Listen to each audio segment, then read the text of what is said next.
এক হিন্দুর কথা কেন আমার জাতীয় সঙ্গীত হবে? এর বিরোধিতা করে যেতেই হবে এই জাতীয় সঙ্গীত, বলে যেতেই হবে এই মিম্বার থেকে, কিচ্ছু করার নাই। আর এটার পক্ষে যদি কেউ বলার থাকে, তা আমি এদেশের নাগরিক হিসাবে আমার অধিকার, আমি এটার বিপক্ষে বলতে থাকবো। কারো কিছু বলার কোনো আইন নাই আমাকে কণ্ঠরোধ করার জন্য। তুমি পক্ষে বললে আমার বিপক্ষে বলার সুযোগ আছে। এই শিরকি কবিতা কোনোদিন আমাদের জাতীয় কবিতা হতে পারে না, জাতীয় সঙ্গীত হতে পারে। এই শিরকি কথা। আমার আপনার হৃদয়ের মধ্যে 8 শ্রেণীর দস্যু আসে। এই দস্যুরা আমার আপনার হৃদয়ে প্রবেশ করে আল্লাহর ভালোবাসার জায়গাটুকু দখল করে আল্লাহর ভালোবাসাকে আমার আপনার হৃদয় থেকে একদম বের করে দিয়ে, ছারখার করে দিয়ে এইখানে গায়রুল্লাহর ভালোবাসার একটা অট্টালিকা নির্মাণ করে। ইন্নাল হামদুলিল্লাহ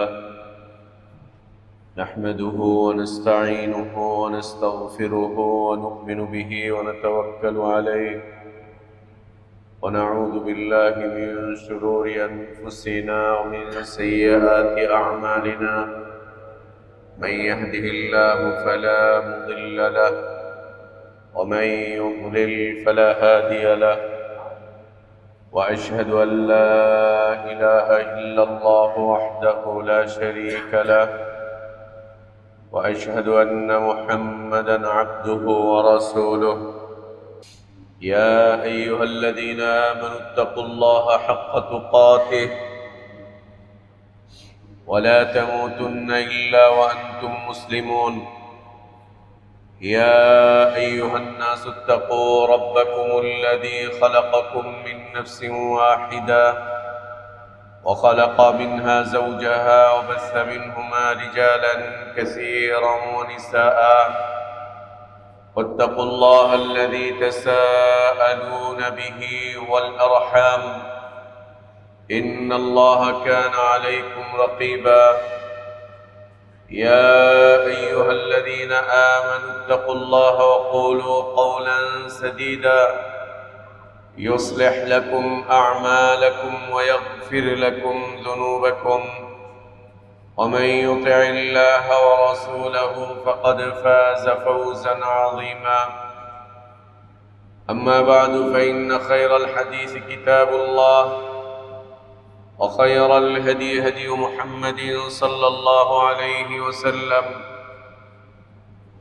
وشر الأمور محدثاتها وكل محدثة بدعة وكل بدعة ضلالة وكل ضلالة في النار أعوذ بالله من الشيطان الرجيم ومن الناس من يتخذ من دون الله أندادا يحبونهم كحب الله والذين آمنوا أشد حبا لله وقال سبحانه قل إن كان آباؤكم وأبناؤكم وإخوانكم وأزواجكم وعشيرتكم وأموال اقترفتموها وتجارة تخشون كسادها ومساكن ترضونها أحب إليكم من الله ورسوله وجهاد في سبيله فتربصوا حتى يأتي الله بأمره والله لا يهدي القوم الفاسقين সমস্ত প্রশংসা যাবতীয় গুণগান একমাত্র কেবলমাত্র শুধুমাত্র আল্লাহ রাব্বুল আলামিন আহকামুল হাকিমিন আরহামুর রাহিমিন ইলাহুল আলামিনের জন্য, যিনি আমাদেরকে মুসলিম করে সৃষ্টি করেছেন। সে আল্লাহরই প্রশংসা যিনি আমাদেরকে জুমার সালাত আদায়ের জন্য পৃথিবীর শ্রেষ্ঠতম পবিত্রতম স্থান মসজিদে আসার তৌফিক দান করেছেন। আলহামদুলিল্লাহ। সালাতু সালাম আমাদের প্রিয় নবী মুহাম্মদুর রাসূলুল্লাহ সাল্লাল্লাহু আলাইহি ওয়া আলিহি ওয়াসাল্লামের প্রতি। আল্লাহ সুবহানাহু ওয়া তাআলা যাকে কল্যাণের আধার করে বিশ্ব মানবতার জন্য মুক্তির দূত করে পাঠিয়েছিলেন। আল্লাহুম্মা সাল্লি আলা মুহাম্মদ ওয়া আলা আলি মুহাম্মদ কামা সাল্লাইতা আলা ইব্রাহিম ওয়া আলা আলি ইব্রাহিম ইন্নাকা হামিদুম মাজিদ। اللهم بارك على محمد وعلى آل محمد كما باركت على إبراهيم وعلى آل إبراهيم إنك حميد مجيد الحمد لله আল্লাহ তাবারক ওয়া তাআলার বিশেষ দয়ায়, তার বিশেষ অনুগ্রহে, তার বিশেষ করুণায় আমরা আল্লাহর পক্ষ থেকে আসা সর্বশ্রেষ্ঠ সর্বশেষ তার পছন্দনীয় দিনটুকু জানতে, বুঝতে, মানতে চেষ্টা করছি। আল্লাহর কাছে আমাদের দোয়া, আল্লাহ আমাদের এই দিনী জীবনটুকু কবুল করে নেন। আমাদের ভুলগুলো আল্লাহ সংশোধন করে দেন। আমাদের গুনাহগুলো, অন্যায়গুলো, অপরাধগুলোকে আল্লাহ মাফ করে দেন। আল্লাহ আমাদেরকে ঈমান আর ইসলামের প্রকৃত সৌন্দর্যের উপর বেঁচে থাকার তৌফিক দান করেন। ঈমান আর ইসলামের পূর্ণতার উপরে আল্লাহ আমাদেরকে মৃত্যু দান করেন। সম্মানিত মুসল্লিবৃন্দ, আল্লাহ তাবারক ওয়া তাআলা আমাদের জন্য আমাদের দুনিয়ার এই জীবনকে সহজ সাবলীল করণার্থে, আমাদের দুনিয়ার এই জীবন যাতে সহজ হয়, সাবলীল হয়, আমরা যাতে চমৎকারভাবে, সুন্দরভাবে, মর্যাদাপূর্ণভাবে দুনিয়ার এই জীবনটুকু যাপন করে যেতে পারি, এজন্য আল্লাহ তাবারক ওয়া তাআলা আমাদের জন্য একটি দিনকে নির্ধারণ করেছেন। যে দিন আল্লাহ তাবারক ওয়া তাআলা আমাদেরকে দান করেছেন, এই দিনের মাধ্যম দিয়ে আল্লাহর নিজস্ব কোনো স্বার্থ নেই। আমরা দিন মানলে আল্লাহর রাজত্ব বড় হবে, আমরা দিন মানলে আল্লাহ সুবহানাহু ওয়া তাআলার ক্ষমতা বৃদ্ধি পাবে, আমরা দিন মানলে পরে আল্লাহর কোনো ধরনের কোনো লাভ হবে, এরকম কোনো কিছু নয়। আল্লাহ বলছেন, ফামান শাকারা ফাইন্নামা ইয়াশকুরু লিনাফসিহি, যে ব্যক্তি আল্লাহর কৃতজ্ঞতা স্বীকার করবে, এই আল্লাহর কৃতজ্ঞতা স্বীকার করাটা তার নিজেরই উপকার হবে, আল্লাহর কোনো উপকার নয়। ওমান কাফারা, আর যে ব্যক্তি আল্লাহর অকৃতজ্ঞ হবে, আল্লাহর সাথে কুফরি করবে, সে ব্যক্তি আল্লাহর কোনো ক্ষতি করতে পারবে না। ফাইন্না রাব্বি গানিয়্যুন কারীম, আমার রব ধনী এবং সসম্মানিত।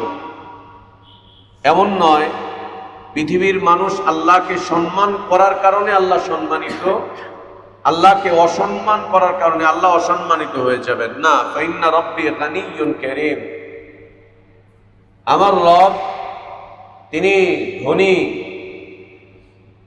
ধনী, তিনি দরিদ্র নন এবং তিনি সসম্মানিত। তিনি সসম্মানিত, অন্যের দ্বারা তিনি সম্মানিত নয়, তিনি নিজেই সম্মানিত। আমরা কিন্তু অন্যের দ্বারা সম্মানিত। প্রথমত হচ্ছে দুনিয়াতে আমরা যে সম্মানটুকু পাচ্ছি, মর্যাদাটুকু পাচ্ছি, এই সম্মান এবং মর্যাদা আল্লাহ প্রদত্ত, আল্লাহ দিয়ে থাকেন। আল্লাহ যদি কাউকে অসম্মানিত করেন, পৃথিবী তাকে সম্মানিত করতে পারবে না। এটা হচ্ছে আল্লাহ প্রদত্ত। দ্বিতীয়ত হচ্ছে আমরা মানুষের কাছে যে সম্মানটুকু পাচ্ছি, এটা মানুষ আমাদেরকে সম্মান করছে, মানুষ আমাদেরকে সম্মান করছে, এটাও আল্লাহর একটা দান, কিন্তু মানুষের মাধ্যম হয়ে আসছে, মানুষ আমাদেরকে সম্মান করছে। আল্লাহ তাবারক ওয়া তাআলার বিষয়টি এরকম নয় যে পৃথিবীর মানুষ তাকে সম্মান করে তাই তিনি সম্মানিত, পৃথিবীর মানুষ তাকে মর্যাদা দেয় তাই তিনি মর্যাদাবান, অথবা আল্লাহকে অন্য কোনো সত্তা তাকে সম্মান করছে, মর্যাদা দিচ্ছে তাই তিনি মর্যাদাবান না। আল্লাহ সসম্মানিত, তিনি ইজ্জতের মালিক, তিনি ইজ্জত দান করেন অন্যদেরকে। তো আল্লাহ তাবারক ওয়া তাআলা যে দিন আমাদের জন্য নির্ধারণ করেছেন, যে দিনটুকু আল্লাহ তাবারক ওয়া তাআলা আমাদের জন্য পছন্দ করেছেন, যে দিনটা আল্লাহ তাবারক ওয়া তাআলা আমাদেরকে দান করেছেন, এই দিন আল্লাহ তাবারক ওয়া তাআলা আমাদের উপরে চাপিয়ে দেননি। এমনটা নয় যে তিনি চাপিয়ে দিয়েছেন, আমাদেরকে বাধ্য করছেন, না না, ইখতিয়ারি বিষয় করেছেন আল্লাহ তাবারক ওয়া তাআলা, ইখতিয়ারি বিষয় করেছেন, স্বাধীনতা দিয়ে রেখেছেন আল্লাহ তাবারক ওয়া তাআলা। এর পরিচয় দিয়েছেন, এর গুরুত্বের কথা তুলে ধরেছেন, এর ফলাফল বর্ণনা করেছেন, এবং আল্লাহ তাবারক ওয়া তাআলা স্বাধীনতা দিয়ে রেখেছেন। চাইলে তুমি আল্লাহর দ্বীনের প্রতি ঈমান আনতে পারো, চাইলে তুমি আল্লাহর দ্বীনকে অস্বীকার করতে পারো, তোমার ইখতিয়ার। ফামান শাআ ফালিউমিন ওয়া মান শাআ ফালিয়াকফুর। চাইলে তুমি ঈমান আনো, ঈমান আনলে তুমি সম্মানিত হবে, মর্যাদাবান হবে। আর যদি তুমি ঈমান আনতে না চাও, তুমি কুফরি করতে চাও, সেটা তোমার ব্যাপার। যদি কুফরি করো তো আল্লাহ তাবারক ওয়া তাআলা শাস্তির বিধান রেখেছেন, ইন্না আ'তাদনা লিয-যালিমিনা নারান আহাতা বিহিম সুরাদিকুহা ওয়া ইন ইস্তাগীথু ইউগাসু বিমাইন কালমুহলি ইয়াশমিল উজুহ বিসাশ শারাব ওয়া সাআত মুরতাফাকা। খুব কঠিন কথা। আল্লাহ বলছেন, ইন্না আ'তাদনা লিয-যালিমিনা নারান। যে ব্যক্তি আল্লাহর দ্বীনকে অস্বীকার করবে, এই জালিমদের জন্য আল্লাহ আগুনকে রেডি করে রেখে দিয়েছেন। আগুনকে আল্লাহ তাবারক ওয়া তাআলা রেডি করে রেখেছেন, প্রস্তুত হয়ে আছে আগুনের বাড়ি, আগুনের ঘর, আগুনের গর্ত, আগুনের বিল্ডিং প্রস্তুত হয়ে আছে। আহাতা বিহিম সুরাদিকুহা, যে আগুনের ব্যাসার্ধতা, উপরে নিচে ডানের বামের সব দিকের আগুন, যা তাকে একদম চতুর্দিক থেকে ঘিরে ফেলবে। সামনে তাকিয়ে আছে আগুন, বামে যাচ্ছে আগুন, ডানে যাচ্ছে আগুন, পিছনে আগুন, উপরে আগুন, নিচে আগুন, চতুর্দিক থেকে আগুন তাকে লেপ্টে রাখবে। ওয়া ইন ইস্তাগীথু ইউগাসু বিমাইন কালমুহলি, এই আগুনে পড়ে সে সাহায্যের প্রার্থনা করবে, আশ্রয় প্রার্থনা করবে, দয়া প্রার্থনা করবে, কিছু পানীয় চাইবে। যখন চাইবে তখন তাকে সাহায্য করা হবে উত্তপ্ত পুঁজ দিয়ে। উত্তপ্ত পুঁজ তাকে দেওয়া হবে খাদ্য হিসাবে, পানীয় হিসাবে, যা তার গলায় এসে ঠেকে যাবে। আর তার চেহারা আগুনের মধ্যে ওলট পালট করা হবে, ভাজা হবে, ভাজা হবে। বারবিকিউ করে যেভাবে মাংসকে, মুরগিকে, ওইভাবে করে আগুনে তার চেহারাকে এইভাবে করে ওলট পালট করা হবে, একবার এই পিঠ, একবার ওই পিঠ, একবার এই পিঠ। সুবহানাল্লাহ, এই কঠিন বিষয়বস্তু রেখেছেন। তো আল্লাহ তাবারক ওয়া তাআলা যে দিন আমাদের জন্য নির্ধারণ করেছেন, এই দিনটুকু আমাদের ইজ্জতের জন্যই আল্লাহ দান করেছেন।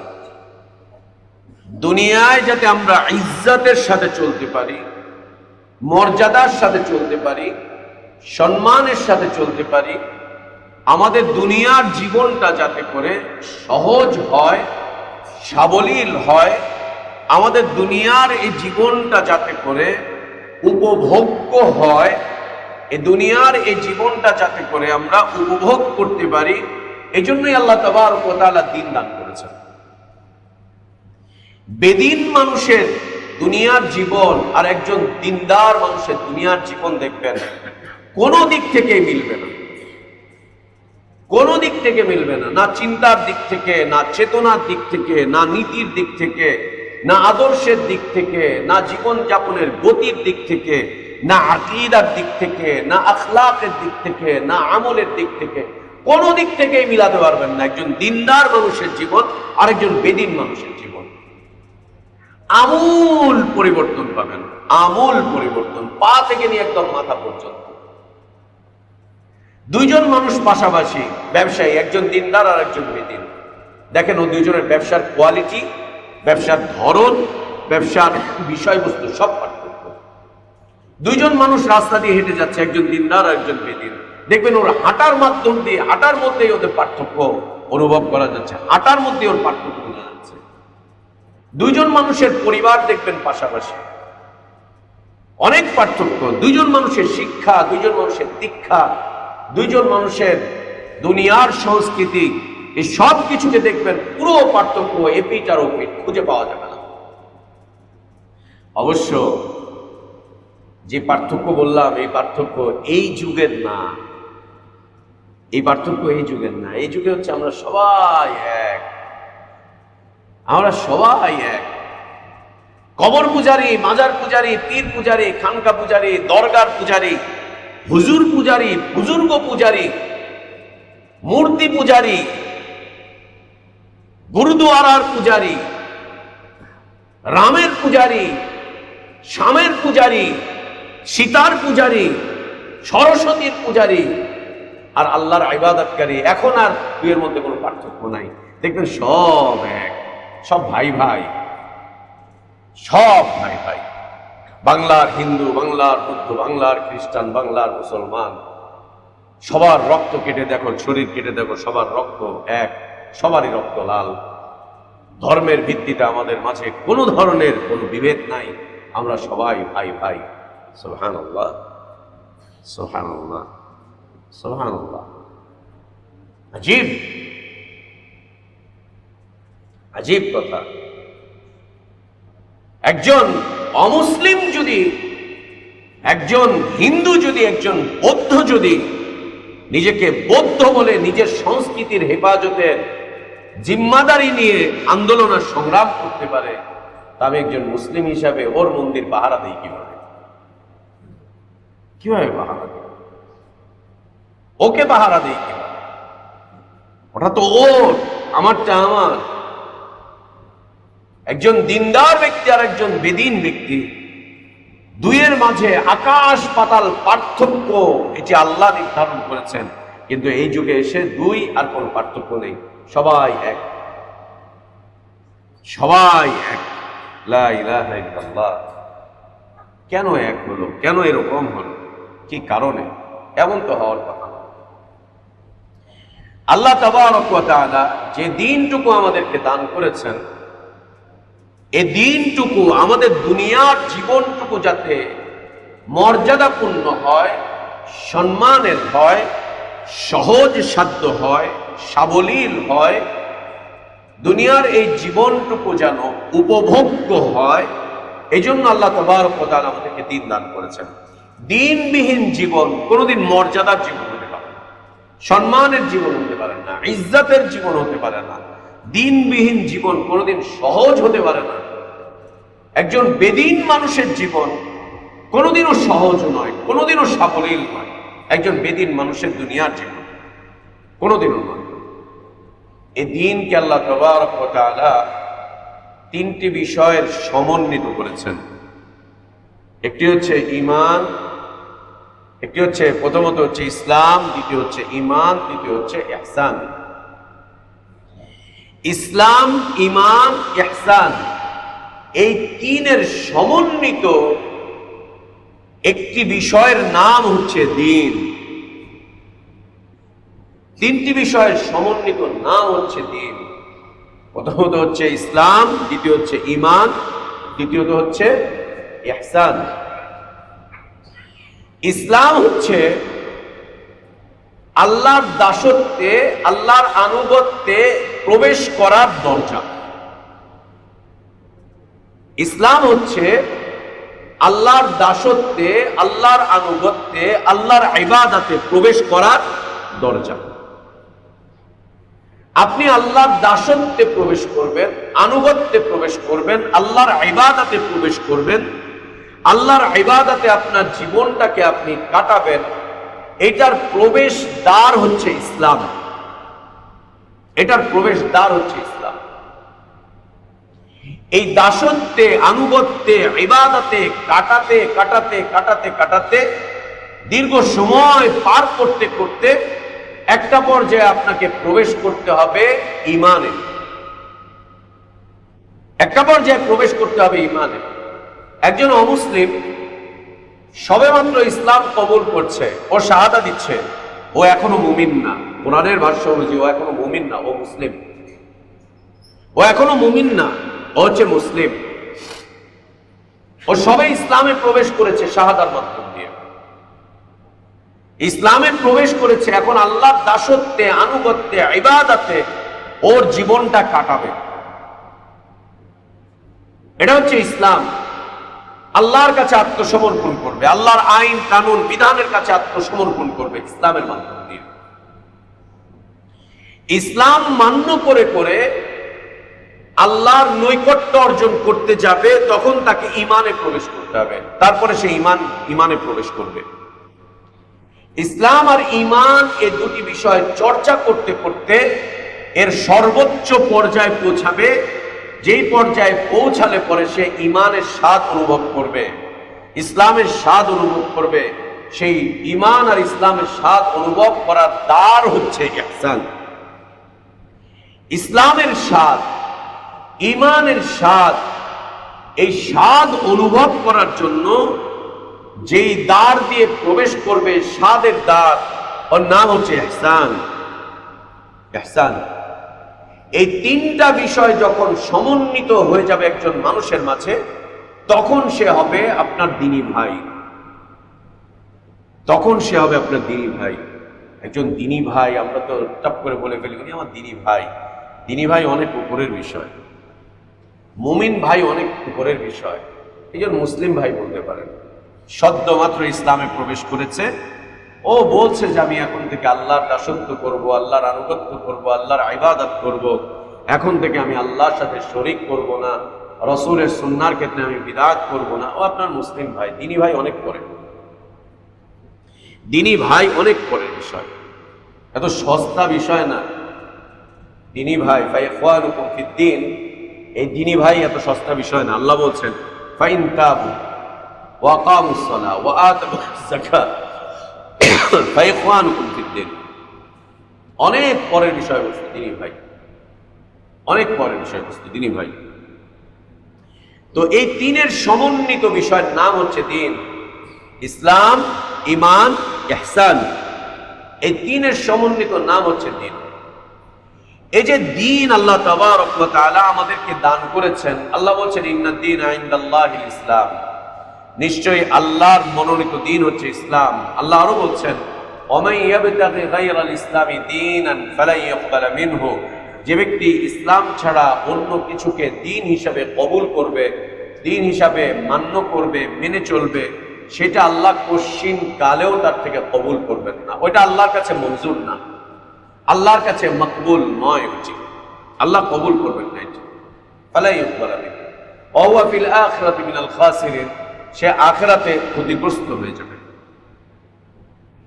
এই যে দ্বীন, আমরা জেনে থাকি ইসলামের রোকন বা স্তম্ভ হচ্ছে 5টি, ঈমানের রোকন বা স্তম্ভ হচ্ছে 6টি, ইহসানের রোকন বা স্তম্ভ হচ্ছে 2টি। এই সব মিলিয়ে হচ্ছে 13টি দ্বীনের রোকন মিলিয়ে। ইসলামের 5টি, ঈমানের 6টি, 11টি, আর ইহসানের 2টি, এই 13টি। এই 13টি হচ্ছে দ্বীনের রোকন। এই 13টি বিষয় একটা স্তম্ভের উপরে প্রতিষ্ঠিত আছে। এই 13টা পিলার একটা ব্যাজের উপরে প্রতিষ্ঠিত আছে। এই 13টা হচ্ছে পিলার। দ্বীনের পিলার হচ্ছে এই 13টি, দ্বীনের পিলার হচ্ছে এই 13টি। এই 13টি পিলার একটা ভিত্তির উপরে দাঁড়িয়ে আছে, একটা ভিত্তির উপরে দাঁড়িয়ে আছে, একটা ব্যাজের উপরে দাঁড়িয়ে আছে। সেই ব্যাজটা হচ্ছে আল্লাহ তাবারক ওয়া তাআলার ভালোবাসা। এই ব্যাজটা হচ্ছে আল্লাহ তাবারক ওয়া তাআলার ভালোবাসা, যার উপরে এই পুরো দ্বীন দাঁড়িয়ে আছে। দ্বীনের পিলার আমরা হাদিসে জিবরিল থেকে 13টি পেয়ে থাকি। এই 13টি পিলার একটা বেজের উপরে, একটা স্তম্ভের উপরে দাঁড়িয়ে আছে, প্রতিষ্ঠিত হয়ে আছে। সেই একটা স্তম্ভ হচ্ছে আল্লাহর ভালোবাসা, আল্লাহর ভালোবাসা। আল্লাহ তাবারক ওয়া তাআলা তার ভালোবাসা, এতে যদি কমতি পড়ে, এতে যদি ঘাটতি পড়ে, এতে যদি কোনো ধরনের ত্রুটি আসে, বিচ্যুতি আসে, তাহলে পুরো দিন ভেঙে পড়বে, পুরো দিন ভেঙে পড়বে, মুখ থুবড়ে পড়বে ইহসান, মুখ থুবড়ে পড়বে ঈমান, মুখ থুবড়ে পড়বে ইসলাম, একদম ভেঙে পড়বে, একদম মুখ থুবড়ে পড়বে। খুব জটিল বিষয়, বুঝতে পারছেন না মনে হয়। আবারও বলছি, দুনিয়ার এই জীবনটাকে ইজ্জতপূর্ণ, মর্যাদাপূর্ণ, সম্মানপূর্ণ, সহজ এবং সাবলীল করার জন্য আল্লাহ তাবারক ওয়া তাআলা আমাদেরকে দিন দান করেছেন। এই দিন তিনটি বিষয়ের উপরে প্রতিষ্ঠিত, তিনটি বিষয় সমন্বিত নাম হচ্ছে দিন। এক নম্বর হচ্ছে ইসলাম, দুই নম্বর হচ্ছে ঈমান, তিন নম্বর হচ্ছে ইহসান। এই তিনটি সমন্বিত বিষয়ের নাম হচ্ছে দিন। এই দিনের 11টা 13টা পিলার আছে। এই দিনের পিলার হচ্ছে 13টা পিলারের উপরে দিনের একটা বিল্ডিং দাঁড়িয়ে আছে। দিন নামক এক অট্টালিকা দাঁড়িয়ে আছে 13টা পিলারের উপরে। এই 13টা পিলার এসে একটা জায়গায় এভাবে করে জমা হয়েছে। এটার নিচে একটা ব্যাজ, এই যে এটা ব্যাজ, এই ব্যাজের উপরে এই 13টা পিলার এসে জমা হয়েছে। এই 13টা পিলার উপরে একটা বিশাল বিল্ডিং। এই ব্যাজটা হচ্ছে আল্লাহর ভালোবাসা, মুহাব্বত আল্লাহ, আল্লাহর ভালোবাসা। এই ব্যাজটা হচ্ছে আল্লাহর ভালোবাসা, বুঝতে পেরেছি এবার? এই ব্যাজটা হচ্ছে আল্লাহর ভালোবাসা। যে ব্যাজের উপরে 13টা পিলার দাঁড়িয়ে আছে, ইসলামের 5টা, ঈমানের 6টা, ইহসানের 2টা। এই 13টা পিলার উপর একটা বিশাল অট্টালিকা দাঁড়িয়ে আছে। যেই অট্টালিকার গোড়া হচ্ছে এই জমিনে, এই অট্টালিকার ছাদ হচ্ছে একদম আসমান পর্যন্ত ছুঁই ছুঁই করছে। আল্লাহ তাবারক ওয়া তাআলা বলছেন একদম আসমান পর্যন্ত। পৃথিবীতে এত বিল্ডিং, বড় বিল্ডিং কেউ বানাতে পারবে না। এখন পর্যন্ত আর কত বড় বিল্ডিং হচ্ছে? 100-150 তালা, 200 তালা, 100-150-200 তালা। দুনিয়ার সবচাইতে বড় বিল্ডিং নাকি আমাদের দেশে হতে যাচ্ছে। আমরা আল্লাহর কাছে আশ্রয় চাই, আল্লাহ তুমি আমাদের দেশে এত বড় বিল্ডিং দিও না, এত বড় বিল্ডিং তুমি আমাদের দেশে দিও না। এটা কিয়ামতের আলামত, কিয়ামতের আলামত। এটা কিয়ামতের আগে আগে অনেক উঁচু উঁচু অট্টালিকা দিয়ে দুনিয়া ভরে যাবে, অনেক উঁচু উঁচু ভবন দিয়ে দুনিয়া ভরে যাবে। এই 2-4 তালা বিল্ডিং না, অনেক উঁচু উঁচু ভবন দিয়ে দুনিয়া ভরে যাবে। রাস্তায় ঘাটে যেদিকে থাকবেন উঁচু উঁচু অট্টালিকা, নয়নাভিরাম স্থাপনা, উঁচা উঁচা বাড়ি, যা মানুষের দৃষ্টিকে কেড়ে নেবে। এবং এগুলোর মালিক হবে এক সময়ের চাষা, এক সময়ের কুলি, এক সময়ের দিনমজুর। এরা এগুলোর মালিক হবে। দেখেন না পত্রপত্রিকা আসতেছে যে এক সময় হলদি মরিচ বেচত, এক সময় এলাকায় চাল ডালের ব্যবসা করত, হঠাৎ করে ও কয়েক হাজার কোটি টাকার মালিক। কিভাবে হলো? অমুক নেতার পিয়ন ছিল, তমুক নেতার বাড়ির কাজের বুয়া ছিল, এই ছিল সেই ছিল। হ্যাঁ, তারাই এখন বড় বড় ব্যাংকের মালিক, তারাই এখন ব্যাংকের বড় বড় একজন একজন ডোনার, ব্যাংকের এই সেই হ্যান ত্যান।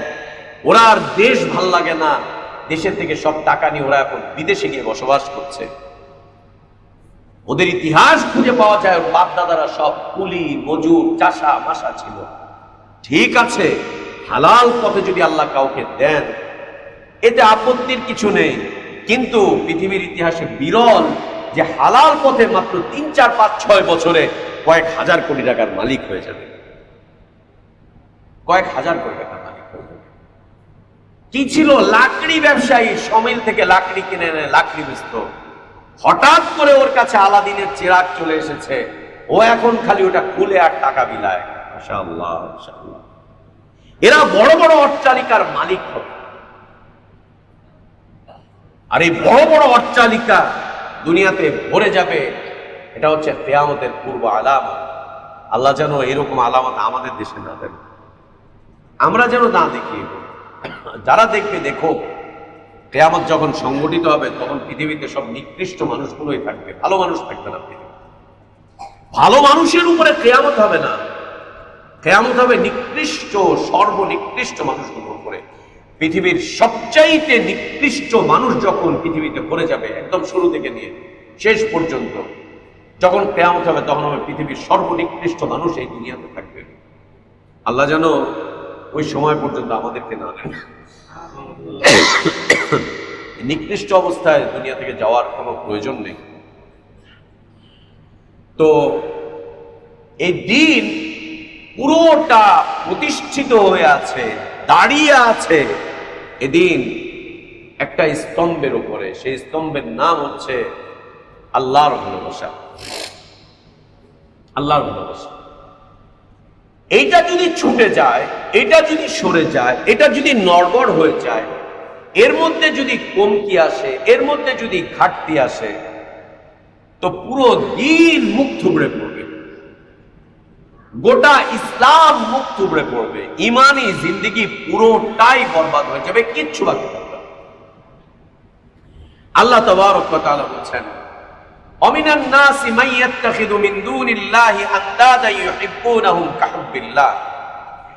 মানুষের মধ্যে হতে এক শ্রেণীর মানুষ আছে যারা আল্লাহ ছাড়া অন্যদেরকে ভালোবাসে আল্লাহকে ভালোবাসার মতো করে। আল্লাহকে যেই ভালোবাসা দেওয়া দরকার সেই ভালোবাসাটা আল্লাহকে না দিয়ে অন্যকে দেয়। দুনিয়াতে এক শ্রেণীর মানুষ আছে যেই ভালোবাসাটা আল্লাহকে দেওয়া দরকার, যেই ভালোবাসাটা শুধুমাত্র আল্লাহ পাবে, কেবলমাত্র আল্লাহ পাবে, একমাত্র আল্লাহ পাবে, ওই ভালোবাসাটা আল্লাহকে না দিয়ে ও অন্যদেরকে দিয়ে দেয়। অন্যদেরকে দিয়ে দেয়। কাদেরকে দেয়? কোরআন কারীমের অন্য আয়াত আল্লাহ তার বর্ণনা দিয়েছেন। অন্যদেরকে দিয়ে দেয়। ওয়াল্লাযীনা আমানু আশাদ্দু হুব্বাল লিল্লাহ। আর যারা ঈমানদার তারা আল্লাহকেই সবচাইতে বেশি ভালোবাসে, সবচাইতে কঠিন ভাবে যার ভালোবাসা তার হৃদয়ে গেঁথে থাকে তিনি হচ্ছেন আল্লাহ তাবারক ওয়া তাআলা। তিনি হচ্ছেন আল্লাহ তাবারক ওয়া তাআলা। যার ভালোবাসাটা, যার হৃদয়ে আল্লাহর ভালোবাসা গ্রথিত থাকে, যিনি শুধুমাত্র আল্লাহকে ভালোবাসেন এবং এমন মজবুত ভালোবাসা আল্লাহকে ভালোবাসেন, আল্লাহকে এমন মজবুত ভালোবাসা তার হৃদয়ে থাকে যে কোনো কিছু দিয়েই আল্লাহর এই ভালোবাসায় কমতি আসে না, ফাটা আসে না, কোনো কিছু দিয়ে না। আল্লাযীনা আমানু আশাদ্দু হুব্বাল লিল্লাহ। যারা মুমিন তারা আল্লাহকেই সবচাইতে বেশি ভালোবাসে। তার কাছে ভালোবাসার অনেকগুলো পাত্র আছে। যেমন একজন মানুষ, ও যখন বাবা, তার হৃদয়ে তার সন্তানদের ভালোবাসা একটা জায়গা করে নিয়ে আছে। একজন পুরুষ যখন স্বামী, তার হৃদয়ে তার স্ত্রী একটা ভালোবাসার জায়গা করে নিয়ে আছে। একজন নারী যখন স্ত্রী, তার স্বামী তার হৃদয় জায়গা করে নিয়ে আছে। একজন সন্তানের হৃদয়ে তার মা বাবা ভালোবাসার একটা জায়গা দখল করে আছে। একই রকম ভাই বোন তারাও ভালোবাসার একটা জায়গা দখল করে আছে, একটা জায়গা দখল করে আছে আমার আপনার হৃদয়ে। আমরা সবাই জানি যে আমাদের হৃদয়ে ভালোবাসার একটা জায়গা আছে আমাদের স্ত্রীদের, আর একটা জায়গা আছে আমাদের সন্তানদের, আর একটা জায়গা আছে আমাদের মা বাবার, আর একটা জায়গা আছে আমাদের আত্মীয় স্বজনদের ভালোবাসার জায়গা, আর একটা জায়গা আছে সাধারণ মানুষদের। এরকমই ভালোবাসার আরো কিছু জায়গা আছে, আরো কিছু জায়গা আছে। সেইগুলোরও আল্লাহ তাবারক ওয়া তাআলা বর্ণনা দিয়েছেন। সেগুলো কি? সেগুলো হচ্ছে দুনিয়ার ধন সম্পদ, দুনিয়ার ভালোবাসা। এই ভালোবাসাটাও আমাদের হৃদয়ের একটা বিশাল অংশ জুড়ে দখল করে আছে। দুনিয়ার ভালোবাসা, দুনিয়ার মাল, দুনিয়ার সম্পদ, দুনিয়ার ব্যবসা বাণিজ্য, দুনিয়ার নেতৃত্ব, দুনিয়ার কর্তৃত্ব, দুনিয়ার ক্ষমতা, এগুলোর প্রতি একটা ভালোবাসা। ভালোবাসা না থাকলে আবার টাকা ব্যাংকে নিয়ে জমা রেখে আসে নাকি? বাড়িতে থাকলে পরে চোর আসবে, ডাকাত আসবে, পকেটে রাখলে বলে সমস্যা হবে, তাই একে হাই সিকিউরিটি দিয়ে আমরা ব্যাংকে রেখে আসতেছি, এবং ওইখান থেকে কোনো লস হচ্ছে কিনা এটা আমরা প্রতিনিয়ত আবার খবর রাখতেছি। ব্যাংক দেউলিয়া হয়ে যাচ্ছে কিনা, ব্যাংক আমার এটা করছে কিনা, সেটা করছে কিনা, ওইখানেও আবার নিয়মিত খোঁজ খবর রাখতেছি। আমাদের ব্যবসা বাণিজ্যের প্রতি, আমাদের চাকুরি বাকুরির প্রতি আমাদের একটা ভালোবাসা আমাদের হৃদয় জুড়ে আছে। আর তা না হলে সকালবেলা উঠেই কি আমরা দৌড়তেই নাকি? একদম রাত পর্যন্ত সেখানে বসে থাকি। কেন বসে থাকি? এবং সেইখানে যেভাবে মনোযোগ দেই, আমরা সলাতে ওইভাবে মনোযোগ দিই না, আমরা রুকুতেও ওইভাবে মনোযোগ দিই না, আমরা সিজদায় ওইভাবে মনোযোগ দিই না, আমরা তাশাহুদেও ওইভাবে মনোযোগ দিই না, আমরা সূরা ফাতিহা পড়তে গিয়ে ওইভাবে মনোযোগ দিই না যেভাবে করে আমরা আমাদের ব্যবসায় চাকরিতে মনোযোগ দেই। এবং মুয়াজ্জিন যখন আমাদেরকে ডাকে হাইয়া আলাস সালাহ, হাইয়া আলাল ফালাহ বলে, আমরা আমাদের চাকরিতে যেভাবে করে যাই, দোকানে যেভাবে দায়িত্ববোধের সাথে যাই, ওইভাবে করে মসজিদেও আমরা আসি না। ওই দায়িত্ববোধ নিয়ে প্রতিদিন, ওই দায়িত্ববোধ নিয়ে, যেই দায়িত্ববোধ নিয়ে আমরা আমাদের অফিসে, আদালতে যাই, ব্যবসা প্রতিষ্ঠানে যাই, ওই দায়িত্ববোধ নিয়ে আমরা মসজিদেও আসি না। কেন আসি না? কি জন্য আসি না? কি কারণে না? এর কারণ হচ্ছে আমার আপনার হৃদয়ে দ্বীনের জন্য যে ভালোবাসার জায়গাটুকু থাকার কথা ছিল, সেই জায়গাটুকু অন্য কেউ দখল করে নিয়েছে। অন্য কেউ এসে সেই জায়গাটুকু দখল করে নিয়েছে। দ্বীনের জন্য ভালোবাসার যে জায়গাটুকু থাকার কথা ছিল, আল্লাহর দাসত্বের জন্য, আল্লাহর আনুগত্যের জন্য, আল্লাহর ইবাদতের জন্য আমাদের হৃদয় ভালোবাসার যেই জায়গাটুকু একদম নির্ধারিত থাকার কথা ছিল, সেই জায়গাটুকু অন্য কেউ এসে দখল করে নিয়েছে। অন্য কেউ এসে দখল করে নিয়েছে। নেওয়ার কারণে এইখানে কমতি পড়েছে। এই কমতি পড়তে পড়তে এমন একটা অবস্থা এসে দাঁড়িয়েছে যে আমরা অলসতা প্রদান করছি শুধুমাত্র দ্বীনের ব্যাপারে, আল্লাহর দ্বীনের ব্যাপারে, ইসলামের ব্যাপারে, ঈমানের ব্যাপারে, আল্লাহর দাসত্বের ব্যাপারে, আনুগত্যের ব্যাপারে, আল্লাহর ইবাদতের বিষয়ে শুধু আমরা অলসতা দেখাচ্ছি। বাদ বাকি দুনিয়ার আর কোনো বিষয়ের প্রতি আমরা এত অলসতা দেখাই না। আমরা বলতে পারবো না আমরা আমাদের সন্তানদের ব্যাপারে অলস, আমাদের স্ত্রীদের ব্যাপারে অলস। আমরা বলতে পারবো না যে আমরা আমাদের দুনিয়ার ব্যাপারে অলস, আমাদের ব্যবসা বাণিজ্য, চাকরি বাকরির ব্যাপারে আমরা অলস। এগুলো নিয়ে আমরা বলতে পারবো না। আমরা আমাদের সহায় সম্পদের ব্যাপারে অলস, আমরা আমাদের বাড়ি ঘরের ব্যাপারে অলস, এটা বলা যাবে না, কেউ বলতে পারবে না। বরং যথাযথভাবে আমরা সেই দায়িত্ব পালন করছি। যদি দায়িত্বে, কর্তব্যে অবহেলা করে থাকি, সেটি হচ্ছে আল্লাহর দাসত্বের ক্ষেত্রে, আল্লাহর আনুগত্যের ক্ষেত্রে, আল্লাহর ইবাদতের ক্ষেত্রে, দ্বীনের ক্ষেত্রে আমরা গাফেল হয়ে যাচ্ছি। এর কারণ আমাদের হৃদয়ে আল্লাহর ভালোবাসার যে জায়গাটুকু ছিল, সেই জায়গাটুকু আমরা আর অতটুকু রাখিনি, ওইটা আমরা অন্যদেরকে দিয়েছি, অথবা অন্যরা এসে আমাদের ওই জায়গাটুকু দখল করে দিয়েছে। এতে করে আমাদের দ্বীনি জীবন মুখ থুবড়ে পড়ছে, আমাদের দ্বীনি জীবন ভেঙে পড়ছে, আমাদের দ্বীনি জীবন ঝুঁকির মধ্যে পড়ছে। এতে করে আমাদের দ্বীনি জীবন হুমকির মধ্যে পড়ে আছে, হুমকির মধ্যে পড়ে আছে আমাদের দ্বীনি জীবন। এবং এই হুমকি ধমকি, এই মুখ থুবড়ে পড়াটা খুব কঠিন থেকে কঠিন দিকে যাচ্ছে। আর না হলে একজন দিনদার ব্যক্তি, সে কোনোদিন ধর্মনিরপেক্ষ আন্দোলনের সাথে জড়িত হতে পারে, সে কোনোদিন জাতীয়তাবাদী আন্দোলনের সাথে জড়িত হতে পারে, সে কোনোদিন পুঁজিবাদী আন্দোলনের সাথে জড়িত হতে পারে, সে কোনোদিন সমাজবাদী আন্দোলনের সাথে জড়িত হতে পারে, সে কোনোদিন গণতান্ত্রিক আন্দোলনের সাথে জড়িত হতে পারে, সে কোনোদিন এই দুনিয়াবি এই সমস্ত বিষয়বস্তু, বৈষয়িক এই সমস্ত আন্দোলনের মধ্যে জড়িত হতে পারে। এগুলোর সাথে সে তার দিন, তার জীবনটাকে জড়াতে পারে। কখনো না, পশ্চিমকালেও না, কোনোদিন হতে পারে না, কোনোদিন হতে পারে না, কখনোই না। আল্লাহ বলছেন আল্লাযীনা আমানু আশাদ্দু হুব্বান লিল্লাহ, কঠিন ভাবে আল্লাহকে ভালোবাসার যদি কোনো মানুষ দুনিয়াতে থেকে থাকে, তারা হচ্ছে ঈমানদাররা। মুসলিমরা না, কিন্তু ঈমানদাররা, আল্লাযীনা আমানু, যারা ঈমানদার, তারাই কঠিন ভাবে আল্লাহকে ভালোবাসে। তার মানে ইসলামের পরের অবস্থান হচ্ছে ঈমান, ইসলামের পরের অবস্থান হচ্ছে ঈমান।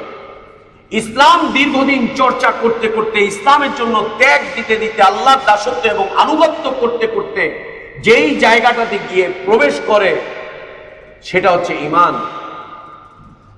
এই ঈমানদার ব্যক্তিরা তারাই আল্লাহকে সবচাইতে বেশি ভালোবাসে, সবচাইতে বেশি ভালোবাসে,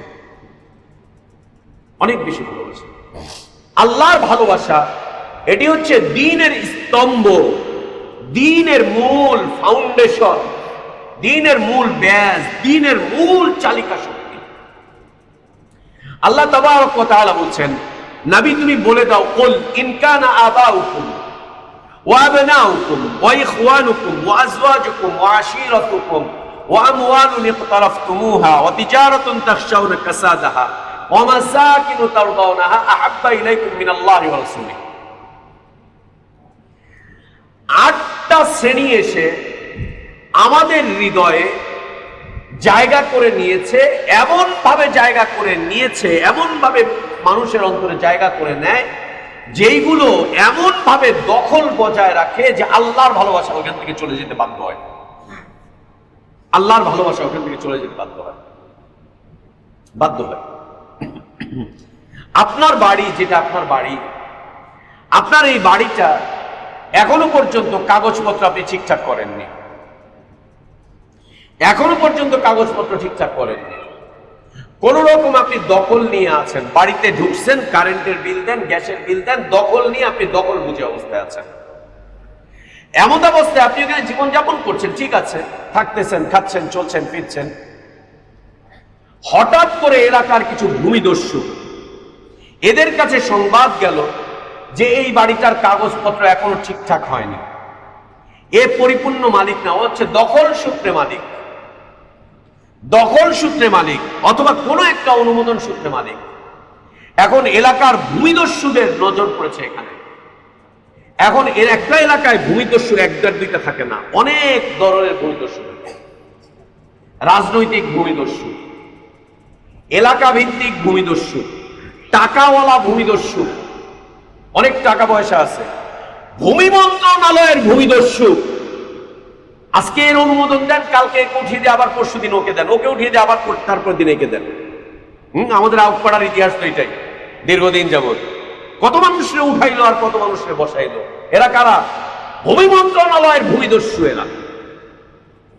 এদের নজর পড়ে, এলাকার কিছু দাদ্দারদের নজর ভূমিদস্যু, রাজনৈতিক কিছু ভূমিদস্যু, অর্থওয়ালা কিছু ভূমিদস্যু, এইরকম কিছু ভূমিদস্যুর নজরে গেল, কানে গেল এই পুরো এলাকাটা, এটার কাগজপত্র নাই।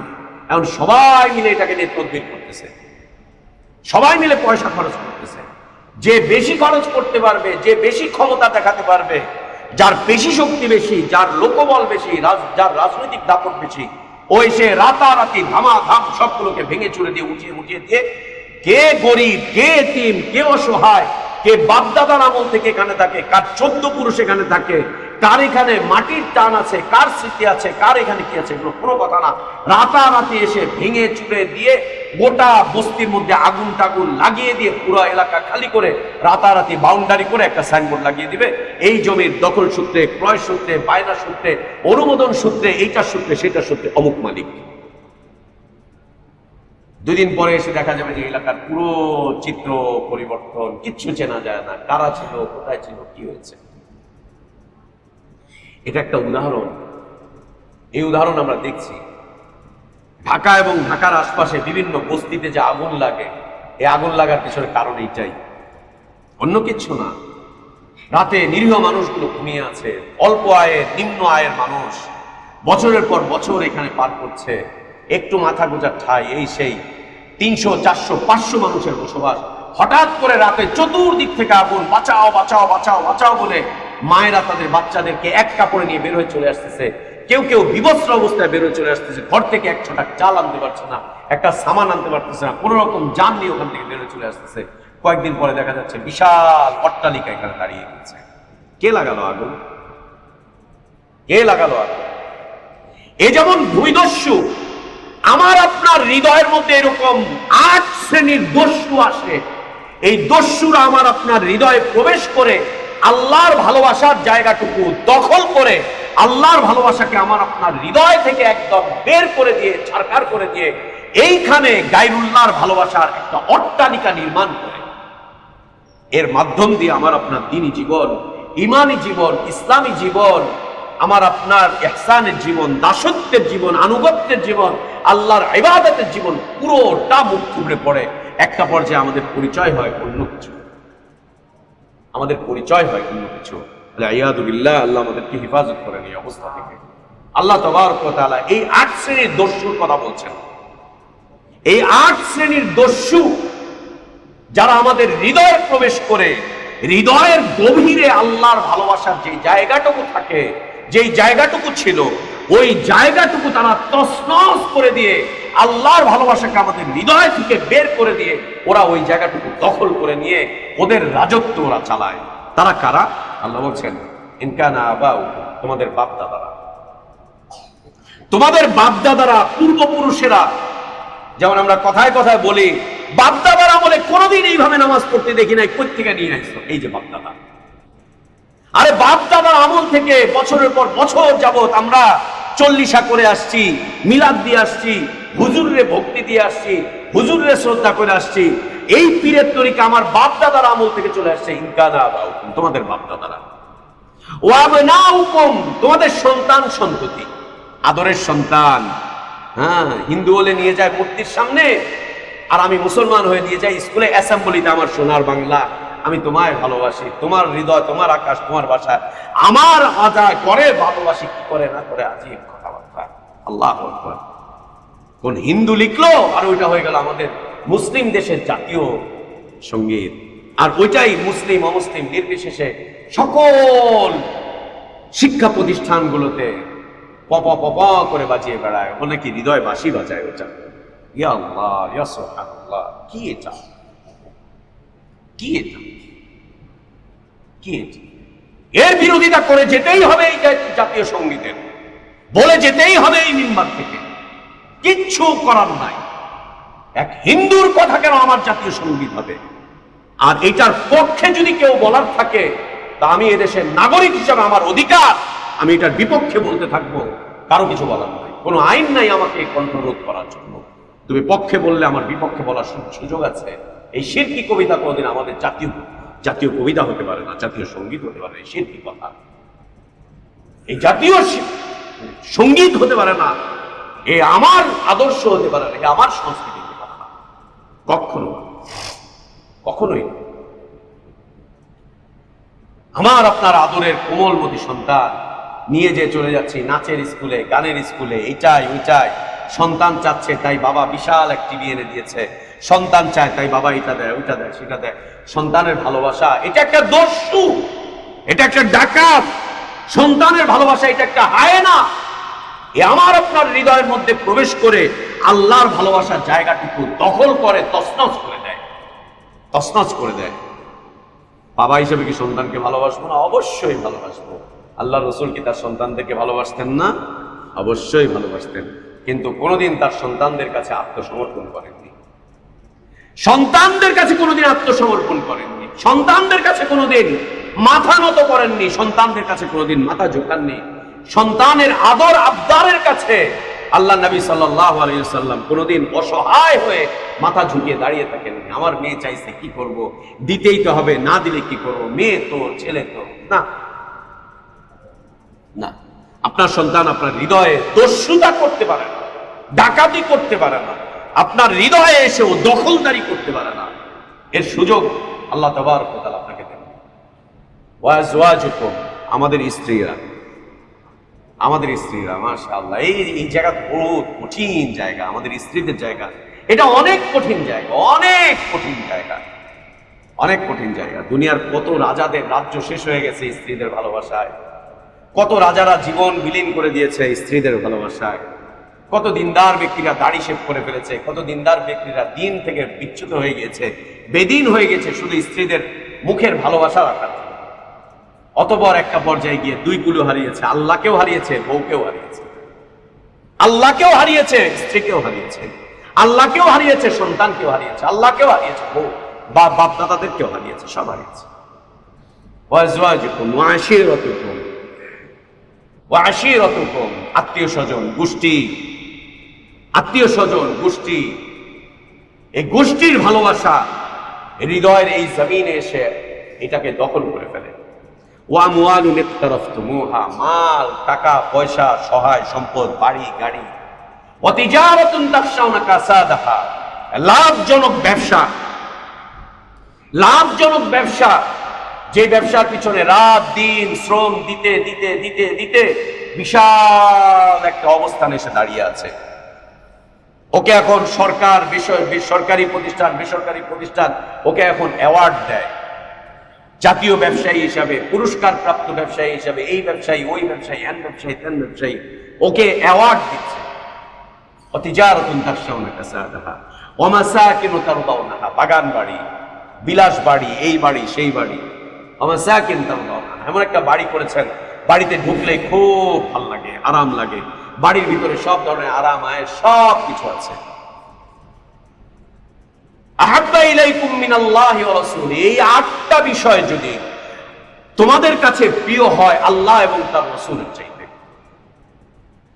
এই 8 শ্রেণীর দখলদার, এই 8 শ্রেণীর দস্যু যদি তোমাদের কাছে আল্লাহ এবং তার রাসূলের চাইতে বেশি ভালোবাসার হয়, বেশি প্রিয় হয়, বেশি প্রিয় হয় আল্লাহ এবং তার রাসূলের চাইতে, তাহলে তোমরা ফাতারাব্বাসু, অপেক্ষা করো, হাত্তা ইয়াতিয়াল্লাহু বিআমরিহি, খুব তাড়াতাড়ি আল্লাহর আযাব তোমাদেরকে গ্রাস করবে, আল্লাহর শাস্তি তোমাদেরকে গ্রাস করবে, আল্লাহর আযাব তোমাদেরকে গ্রাস করবে। আল্লাহর আযাব, আল্লাহর শাস্তি, আল্লাহর পাকড়াও তোমাদেরকে চতুর্দিক থেকে গ্রাস করবে, কেউ তোমাদেরকে রেহাই দিতে পারবে না, কোনোভাবেই তোমরা সেখান থেকে মুক্তি পাবে না আল্লাহর আযাবের মধ্যে।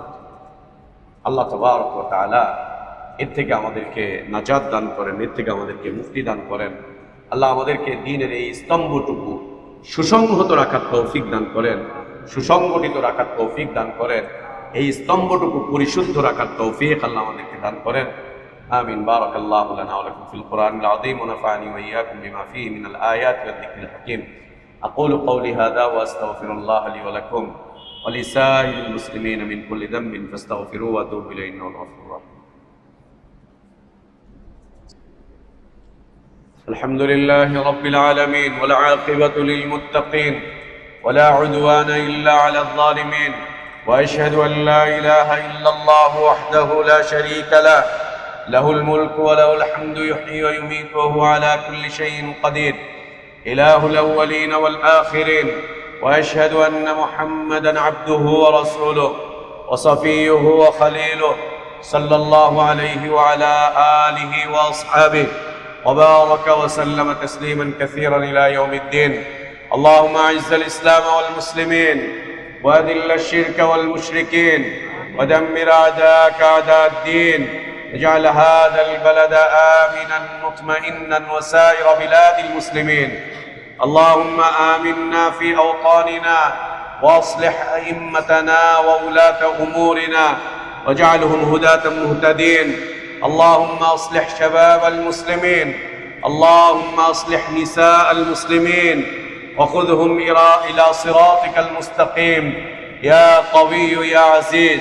اللهم أصلح لنا ديننا الذي هو عصمة أمرنا، وأصلح لنا دنيانا التي فيها معاشنا، وأصلح لنا آخرتنا التي إليها معادنا، واجعل الحياة زيادة لنا في كل خير والموت راحة لنا من كل شر. اللهم اقسم لنا من خشيتك ما تحول به بيننا وبين معاصيك، ومن طاعتك ما تبلغنا به جنتك، ومن اليقين ما تهون به علينا مصائب الدنيا. متعنا اللهم بأسماعنا وأبصارنا وقواتنا أبدا ما أبقيتنا، واجعله الوارث منا، واجعل ثأرنا على من ظلمنا، وانصرنا على من عادانا.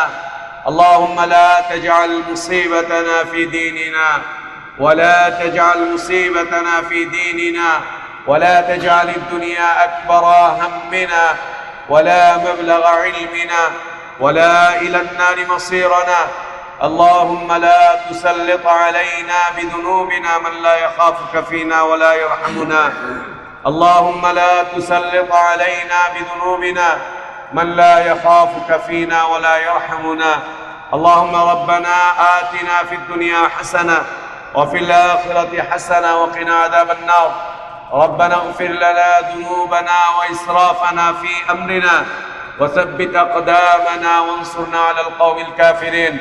ربنا اغفر لنا ذنوبنا ولإخواننا الذين سبقونا بالإيمان ولا تجعل في قلوبنا غلا للذين آمنوا ربنا إنك رؤوف رحيم. عباد الله رحمكم الله، إن الله يأمركم بالعدل والإحسان وإيتاء ذي القربى وينهى عن الفحشاء والمنكر والبغي يعظكم لعلكم تذكرون.